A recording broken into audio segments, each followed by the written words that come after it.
Good morning. Yes, I have no makeup on today. I started to put it on when I was leaving my mom's house, and then I was like, nah, I'll do it when I get to my house, because I had to go there to get some stuff for school. And then I was like, nah, no makeup today. I was not feeling it today. Anyways, today we have lecture this morning and then a lab this afternoon, and then I have a makeup lab to do from when I was sick. So hopefully it won't be too bad, though. We shouldn't have to lecture on it because I've already taken the test on it.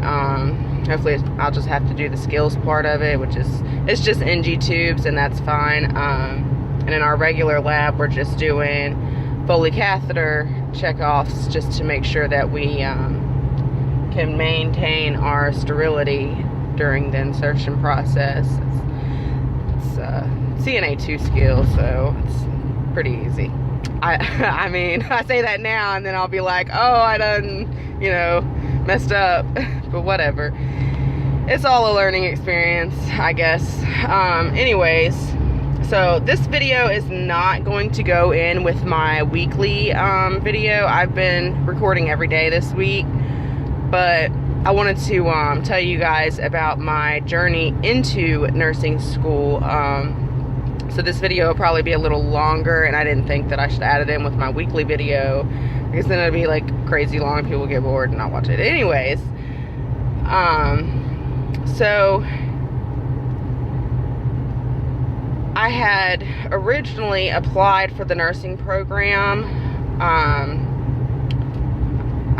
I guess not last year, the year before last, which would have made me a second year student this year, but I did not make it in. I got waitlisted. The day leading up to the test, I was already like overwhelmed in my regular classes, and I really didn't have a lot of time to study, and I kind of forgot about the test, to be honest, and so I really didn't have a lot of time to study. And then the day of the test, I was like nervous and anxious, and I couldn't focus. And then I also had to go do my friend's daughter's makeup for her little military ball. Well, it's not the military ball because she's still in high school.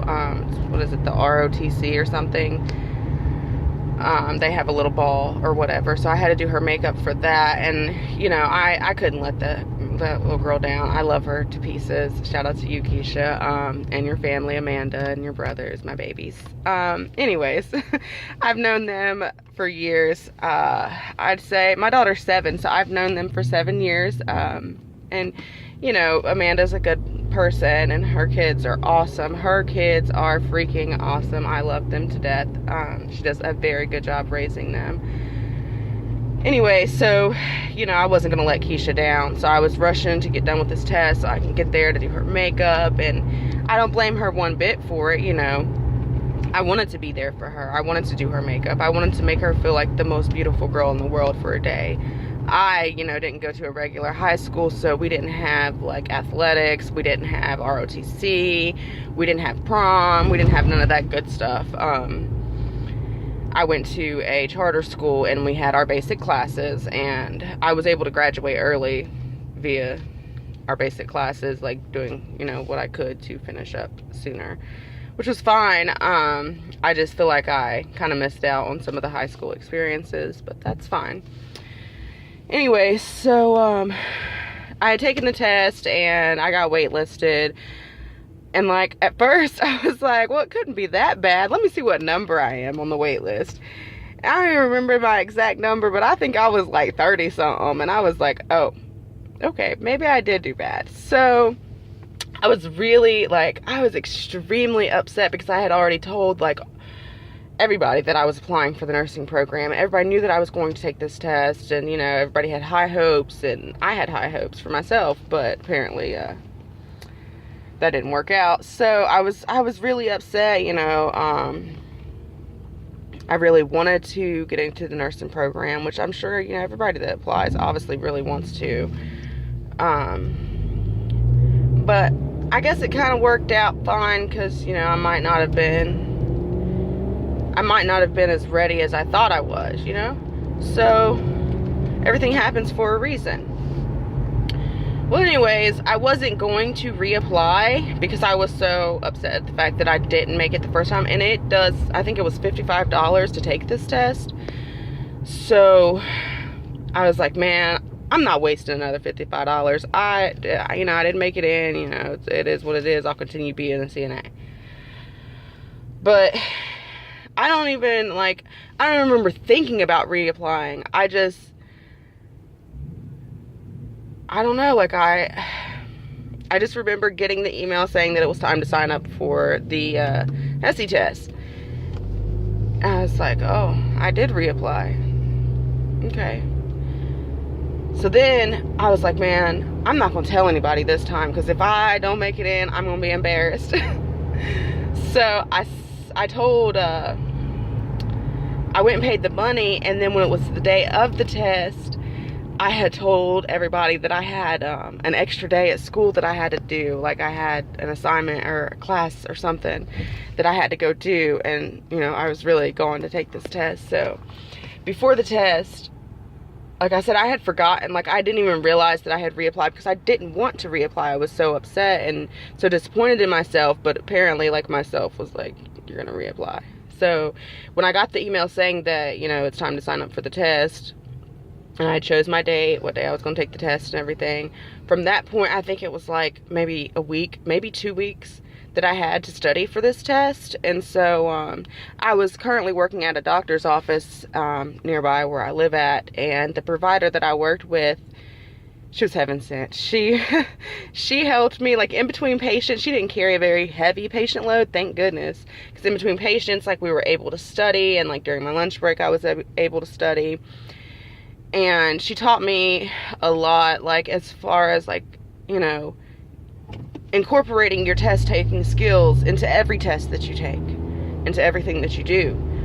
So we practiced, that's the way that we practiced. That's the way that we studied. We used test taking skills, process of elimination and reasoning, well, say you eliminate 2 answers, then that leaves you with 2 other answers that could possibly be the right answer. So then you use reasoning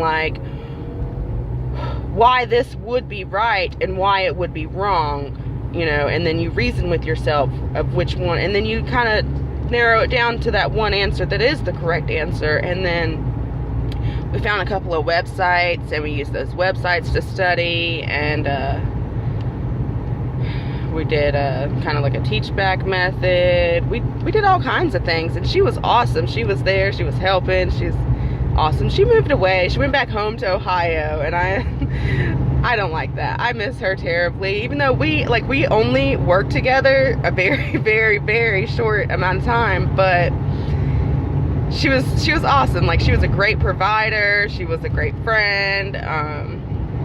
It's sad, I always think about her, and her being well, you knew coming into this that I was leaving. And I did. I knew when I got the job that she was leaving, but it was still, I didn't expect her to be as awesome as she was, because my past experiences with providers was not very good. So she was a great person. And I hope she's doing well. I need to check on her probably. I know she had finally moved into a house and all that, because they were staying with a friend until they found a house. And she went back to her old job up in Ohio, and I guess that's where, I want to say that's where her and her family and maybe her husband's family, they met in high school. So yeah, I want to say that's where their families are from. I know her mom doesn't currently live there, I don't think.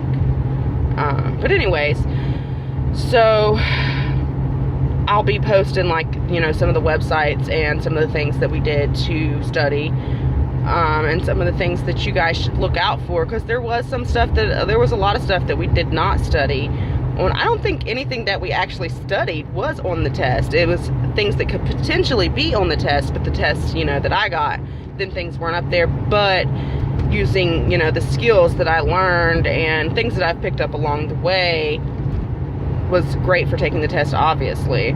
So I'm at work one day, and I had taken the test, and I really I thought that I did horrible again.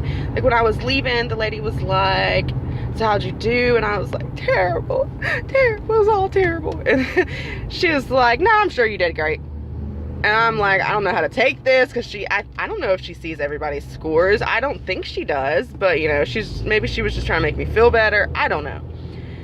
But anyway, so I thought that I had did horrible, so I still didn't mention it to anybody in my family that I had went and snuck off and taken this test. And then I was at work one day, and I don't know, I don't think, maybe the email came to my phone, maybe I just decided to check my email, maybe I was doing something for work to deal with my email, I'm not sure. But anyway, somehow I came across the email, and when I read it, like, I was like, no way. So then I was like, maybe I didn't read this right. So I read it like 5 more times, and then I was like, I told the provider, I don't know if she wants me to disclose her name, so I'm just gonna call her provider. I was like, provider, like, read this. And she read it, and like, I don't even think she read the full thing. And she's like, oh my goodness, you made it, blah, blah, blah. And I was like super excited. The girls at work went and got me a card that exploded confetti everywhere. And it was just, it was amazing. It was like that feeling, that amazing feeling was awesome. Like, when you get your acceptance letter, that is like, that comes close to like when you have a child, man, that feeling. I don't know, that can't compare to having my daughter, but it was an awesome feeling. Like, it's like all your hard work finally paid off for something. So, you know, I got my acceptance letter and all that, and, you know, you have to go through a little process of accepting your position and all that. So, I did all that, and then I went home. Well, I went to my mom's house, and I had printed all this stuff out. So I was like, Mom, I gotta be honest with you. I did something. I need to tell you. And my mom, she's a very edgy person, like very edgy. She's part Italian, so you can just imagine the attitude. What did you do, Lena? And I'm like, you remember that day that I said I had class in New Bern? I really didn't have class in New Bern. And she's like, well, what were you doing? And I was like, don't be upset, but I really was not at school. Well, I was at school, but I wasn't in class. And she's like, just tell me what you did. So I'm like, I just handed the papers, and she can't read. Well, she can read, but she can't see. So she didn't have her glasses, and she's like, I can't read this. I don't know what it says. And I think at this point, like, she's expecting something terrible, like really terrible. And I was like, I was taking the Hesi test to get into the nursing program, and I was accepted.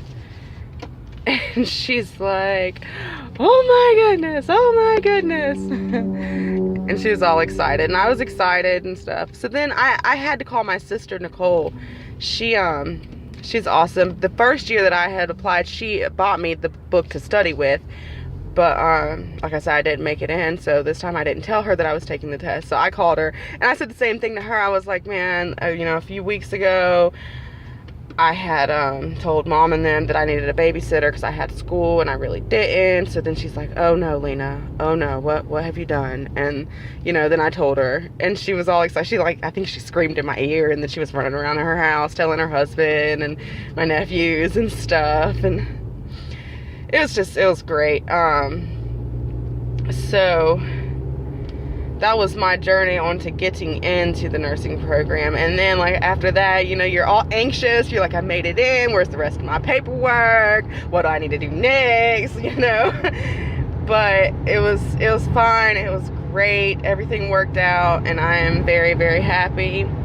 And I you know, I have some people in my class, well, there was some people in my class that were unable to continue with the program. The first person, I don't really know their situation. I didn't really get a chance to get to know them.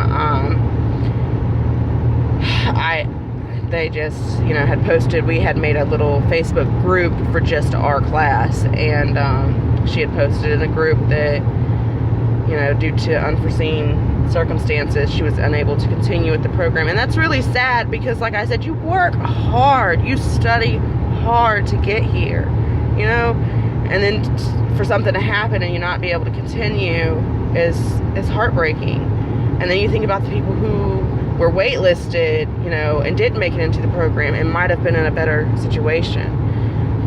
And then, but you know, you can't help things. Things come up. You can't predict the future. So at least she tried, you know, and she can try again later. It just don't stop. I hope she doesn't stop. You know, like I said, I didn't know her, but you know, I care about people sometimes. Some people. But as a general, I care about people. So there was another girl, and she was actually in my lab and clinical group. I'm not going to say her name. It's hard for me not to say names. So I had to tell myself I'm not going to say this person's name, and then I turn around and do. But I'm not going to say this person's name, hopefully. So she was in my lab and clinical group, and she seemed like a very, very sweet person. I didn't get to spend any time with her. I just know she was in my groups. I didn't even get to hold a conversation with her. But, you know, like I said in prior videos, we were hit by Hurricane Florence, and it's been very hard for, you know, everybody here. A lot of people lost their homes. A lot of people lost everything in their homes. You know, a lot of people lost everything. And a lot of people lost some things. So I think like some things had come about before the hurricane that like she was trying to push through and still go, you know, through with school. And then once the hurricane came, after that, I don't know, like if maybe she had lost her home or anything, but after the hurricane, that's, you know, all things considered, that's when she had made her decision that she would be unable to return to school. And it's sad because, you know, the hurricane is something that we couldn't help. We couldn't, you know, and blow it back away, but it happened. And, you know, it happened not to just one person. It happened to all of eastern North Carolina and some of South Carolina. And I don't know if other states got hit. But eastern North Carolina, we got hit pretty hard.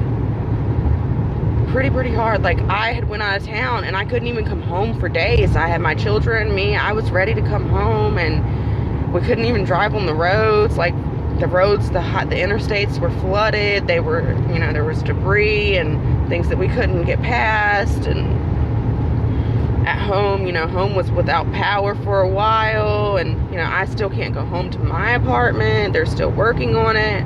The ceiling caved in on my dresser, like it caved in my room first, and so everything, it landed on my dresser.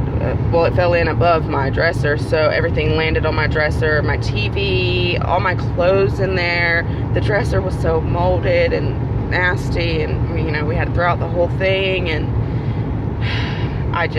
and then they had to come in, and the ceiling in my stairway was falling down. The walls in the bathroom were terrible. The kitchen, downstairs, all of downstairs flooded, so everything down there was molded. You know, I pretty much cleaned that up, the mold, but, you know, I couldn't do but so much for the ceiling, so they're working on that and the walls. And so everything that we own is shoved in my daughter's room right now. So, you know, like we have that room, and we can't go in there because there's so much stuff in there. You know, it's me and my daughter, and all of our stuff is all inside that room. So we've been staying in my mom's house, and that's, you know, that's great that she let us stay there. I was just looking at traffic. So anyways,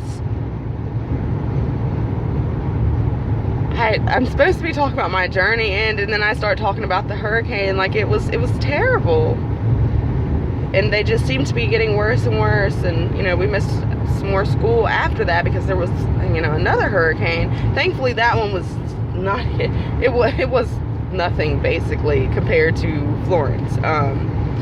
But it did destroy, like, it was something because it destroyed Florida, but by the time it got to North Carolina, it was basically nothing. So, but, well, now that I'm here in the nursing program, I still feel great. I do. Like, I am glad to get up and go to school. I was sad when I was in the hospital and couldn't go to school. Like, And I know my teacher, I probably drive her nuts. I send her 1,010,000,010 emails, like, homegirl, I need to know everything. I don't need nothing in doubt, okay? So, but she's like, no, you're fine, Lena. And I'm like, yeah, I'm probably bugging you to death. You're probably like, good God, she gets on my nerves. But I enjoy going to school. I enjoy learning about the nursing process. I really enjoy learning the skills, and you know, I really enjoy putting them into practice, into clinicals. Like, I don't know, I feel like anytime that I've had a job in the healthcare setting, like, I feel like when I walk in the door, nothing else really matters. Like, you leave your life outside because you worried about other people's lives. And I terribly miss working in, like, memory care units. That is my specialty, but it's time to pick up other specialties. They just don't pay enough, you know? They don't pay enough to survive. And, you know, I don't do it just for, I'm not doing it just for the pay. You know, that is a huge part of it. CNAs do not make enough. They do not get enough praise. They do not make enough. And I don't know, but I feel like that's a good starting point for a lot of people if you want to be in the medical field. I feel like every nurse, everybody in the medical field, every doctor, I really feel like the doctors need to be taken back to CNA, but I feel like everybody in the medical field at some point should be required to be a CNA for a certain amount of time. Like, it's required for you to have your CNA license to get into the nursing program where I go to school at. But I feel like, you know, some of these people just took that class just because it was a requirement. They didn't really work in the field. They still don't work in the field. So they don't know the things that you gain from being a CNA. Like, not just skills wise, like personal wise, like you gain compassion, you know. And not just for that patient, for that patient's family, and but a lot of it is for the patients. Because some of these patients get dropped off, and you know, their family never comes, and that's heartbreaking. But you learn, like, the more compassionate side to nursing, and like, you kind of put your heart into it. And they tell you, you know, you can't get involved, don't get feelings, blah blah blah. You can't cry, you're gonna cry, you're gonna get feelings, you're gonna put your heart into it. If you don't, then you must not have heart. I'm just saying. It is very hard not to get emotionally involved with your patients and their family members. It is very hard. And that's not just for, like, nursing homes or assisted living. That's for, like, home health, or even, you know, me working in the doctor's office. Like, I became close with some of my patients, you know. Like, there's one patient, and when I see her out and about, like, I need a full breakdown on how you're doing. Like, I need you to break it all the way down. I need to know how you're doing. I need to know how your kids are doing. I need to know everything. I need to know, like, did you get this done? Did you do that? Did you ever do that? What was the results of that? Like, even though I don't take care of you anymore. I'm not your medical assistant anymore. But I still care. Like, these are, you get close to these people, you see them on a routine basis, like, it's hard not to. So anyways, this video is getting, like, to be super long, and I think I'm about 15-20 minutes out from school, so I'm going to jam out to some music. And for those of you that are trying to get into the nursing program, keep trying. If you don't make it the first year, keep trying. And even leading up to your first entrance exam, don't freak out. Relax. Like, it's gonna be okay. I am a very nervous test taker. Like, I get nervous, I get on edge, I get anxious. Just relax. And use proper test taking skills. Use them, apply them in every test you take, not just the entrance exam. Every test, everywhere. But you got this. I did it, and I feel like if I did it, anybody can do it. I don't think that I'm not a bright person. I just know that, like, when it comes to test taking, is extremely hard for me. Like, the NCLEX has me freaking out, and I just have to keep telling myself, girl, that is a whole nother year and a half from now. you have time to study. You're putting into practice what you're learning. Like, don't freak out. But you got this. We got this. And if you have any questions, you know, drop them below. That's fine. I check my all my social media frequently. I only have Facebook and YouTube and Snapchat. So if you want to follow me on Snapchat, that's fine. It's EMANISMOM, the number 7. That's my Snapchat. Facebook, it's just like family up there, so I'd prefer, you know, keep it to YouTube and Snapchat. But if you find me on Facebook, that's cool too. You know, we can chat it up. But anyways, if you have any questions, comments, concerns, anything, drop it below. Make sure you subscribe, and thanks for watching.